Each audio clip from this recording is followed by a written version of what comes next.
Most people think of World War II as a clean binary, the Allies against the Axis, democracy against fascism, one side entirely righteous and the other entirely evil. And in the moral sense, that's true. But in the financial sense, the war looked nothing like that binary at all, because while soldiers were dying on opposite sides of the trenches, the same handful of American banks, corporations, and financiers were often quietly profiting from both. Not in some hidden, cinematic conspiracy sense, but in the far more mundane and far more disturbing sense of ordinary business relationships that nobody in power particularly wanted to interrupt, until the war made interruption unavoidable. Today we're going to trace how Wall Street, the banks, the industrial conglomerates, the holding companies, financed and profited from both the Allied and the Axis war efforts, sometimes simultaneously, and how the American financial establishment spent the 1930s treating Adolf Hitler's Germany less like an emerging existential threat and more like a promising business partner. Let's start with the foundation, because none of this makes sense without understanding the financial relationship between American capital and Germany that predates the war by nearly 2 decades. After the First World War, Germany was crushed under reparations debt from the Treaty of Versailles, and American banks saw an opportunity. Under the Dawes Plan of 1924 and the Young Plan of 1929, American financial institutions extended enormous loans to Germany, ostensibly to help it pay reparations to Britain and France, who in turn used that money to repay war debts to the United States. It was, as we've discussed before, a closed financial loop, and it meant that by the time the Nazi Party rose to power in 1933, American capital was already deeply embedded in the German economy. This wasn't fringe activity. It involved the biggest names in American finance, J.P. Morgan & Company, National City Bank, Chase National Bank, and Dillon, Read & Company all held substantial German bond and loan portfolios. When Hitler took power in January 1933, most of these institutions did not pull out. They stayed, and in many cases they expanded their positions, because from a purely financial standpoint, a stable authoritarian government that suppressed labor unions and promised industrial growth looked to many bankers like a good bet. This is the uncomfortable truth that most popular history skips entirely. The decision to keep doing business with Nazi Germany wasn't made by villains twirling mustaches. It was made by men in suits reading balance sheets who concluded that political risk was outweighed by the promise of returns. Now let's talk about one of the most well-documented and most controversial threads in this entire story: the Union Banking Corporation. This was a New York-based investment bank that, through a chain of holding companies, was tied to Fritz Thyssen, one of the earliest and most significant financial backers of the Nazi Party inside Germany. Thyssen was a steel magnate who provided crucial early funding to Hitler's political rise in the 1920s and early 1930s, before souring on the regime later and fleeing Germany. The Union Banking Corporation was managed in the United States by a group of directors that included a banker named Prescott Bush, a partner at the firm Brown Brothers Harriman, and the father and grandfather of 2 future American presidents. It's important to be precise about what the historical record actually shows here, because this is a case study in how sensational claims can obscure documented facts. The Union Banking Corporation was not secretly bankrolling Hitler's war machine in some cloak and dagger sense. What it was doing, according to declassified U.S. Treasury and Office of Alien Property Custodian records, was managing American-based assets connected to German industrial interests, some of which were linked to Thyssen's steel empire, which itself had financial connections to the German rearmament effort. In October 1942, under the Trading with the Enemy Act, the United States government seized the assets of the Union Banking Corporation, along with several related entities, because those assets were determined to be effectively controlled by German nationals with ties to the Nazi regime, even though the war had already been underway for nearly a year by that point. That seizure alone tells you something important. It wasn't a fringe conspiracy theory. It was significant enough that the U.S. government itself formally acted against it, using its own wartime legal powers, and the fact that it took until late 1942 to happen shows just how tangled and slow-moving the process of disentangling American finance from German industry actually was. Now, the corporations, we've covered this ground before in some depth, but it bears repeating in this context because the scale is almost impossible to overstate. Standard Oil of New Jersey, General Motors, Ford, ITT, and IBM all maintained substantial operations inside Nazi Germany well into the war years, and in several documented cases well past the point where doing so was legally and morally indefensible even by the standards of the time. General Motors' German subsidiary, Opel, was one of the most important vehicle suppliers to the Wehrmacht. Ford's German subsidiary produced roughly a third of the trucks used by German forces by 1942. ITT, through its ownership stakes in German telecommunications and electronics manufacturers, maintained business relationships that continued to generate value for American shareholders even as those same German subsidiaries supplied equipment used in the war effort against the Allies. IBM's German subsidiary supplied the punch card tabulating technology that underpinned much of the Nazi regime's administrative infrastructure, including, according to extensive documentation compiled by researcher Edwin Black, systems used in the logistics of the Holocaust itself. Here's where the both sides element of this story becomes especially uncomfortable, because many of these same corporations, and many of the same Wall Street financial institutions backing them, were simultaneously deeply invested in supplying and financing the Allied war effort. This wasn't hypocrisy in the sense of secret double-dealing. It was, in most cases, publicly known and entirely legal, at least until formal declarations of war changed the legal landscape.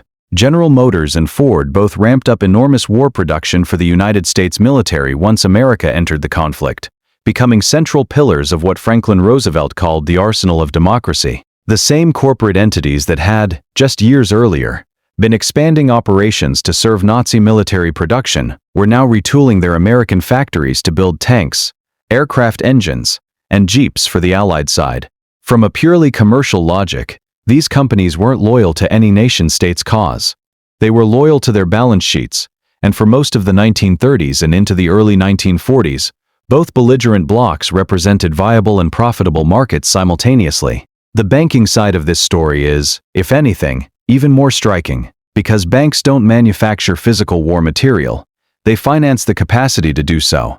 And the American banking establishment financed enormous amounts of both German industrial rearmament in the 1930s, and, once the United States formally entered the war, the Allied war effort through war bonds, government financing, and the vast credit expansion required to fund a total war economy. Brown Brothers Harriman, the firm connected to the Union Banking Corporation matter, is a particularly instructive case, because it demonstrates how deeply intertwined transatlantic finance had become by the interwar period.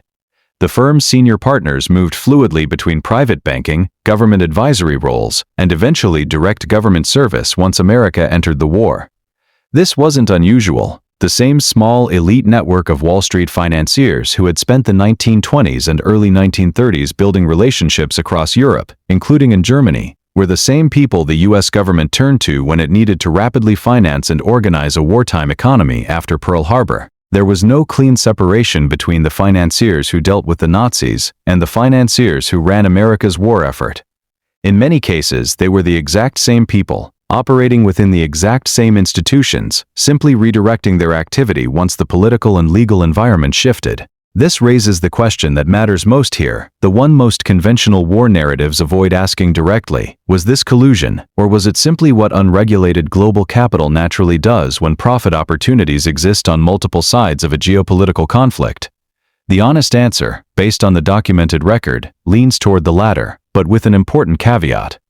It wasn't a coordinated conspiracy in the sense of secret meetings and unified intent. It was something more structural and, in some ways, more disturbing. An international financial system in which capital moved according to its own logic, largely indifferent to the political character of the regimes it was financing, until legal and regulatory intervention forced a reckoning. That reckoning came in stages, and it's worth walking through them, because the timeline reveals just how long American capital kept flowing toward Nazi Germany, even as the regime's intentions became undeniable. Hitler took power in January 1933. By 1934, American corporate investment in Germany was already expanding, not contracting. The Nuremberg laws formalizing the persecution of Jewish citizens were passed in 1935, and American business activity in Germany continued largely undisturbed. Kristallnacht, the coordinated nationwide pogrom against Jewish communities, occurred in November 1938, and still, American corporate subsidiaries in Germany continued operating, some even expanding capacity in the months that followed. Germany invaded Poland in September 1939, triggering the formal outbreak of war in Europe, and American corporate ties to German industry, while beginning to draw more scrutiny, largely persisted because the United States itself remained officially neutral until December 1941. It was only after Pearl Harbor and the American declaration of war against Germany that the legal machinery of the Trading with the Enemy Act could be fully deployed against these entangled financial relationships. And even then, as the Union Banking Corporation case shows, it took nearly a year of investigation before formal seizures occurred. Senator Harry Truman, who would later become president, chaired a special Senate committee during the war specifically investigating waste, fraud, and profiteering in the National Defense Program. Truman's committee, and separate investigations by Treasury officials, documented in detail the continued business relationships between American corporations and their German subsidiaries, and Truman himself publicly used the word treason to describe the conduct of certain American businesses, most notably Standard Oil's continued technical cooperation with IG Farben, even after the American declaration of war. Despite this, and despite the formal seizure of some assets under wartime powers, remarkably few individual executives faced serious criminal prosecution. Some companies faced fines, some assets were seized and later returned or compensated after the war. But the architecture of accountability that might have matched the scale of what had occurred simply never materialized. General Motors and Ford were both compensated by the American government after the war for Allied bombing damage sustained by their German factories that had been producing military equipment for the enemy just months earlier.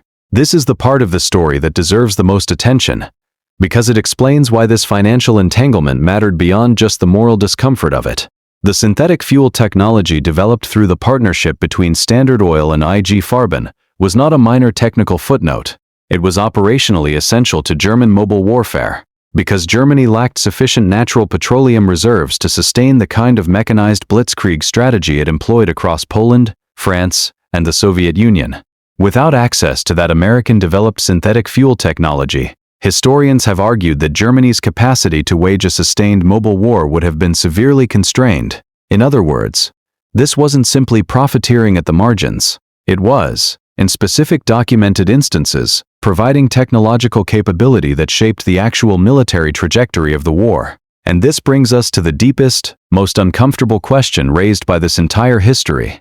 If American finance and American industry had drawn a harder line earlier, if the profit motive had been subordinated to political judgment sooner, would the war have unfolded differently? We can't know for certain, and it would be intellectually dishonest to claim a clean causal chain from Wall Street's continued German business relationships directly to specific battlefield outcomes.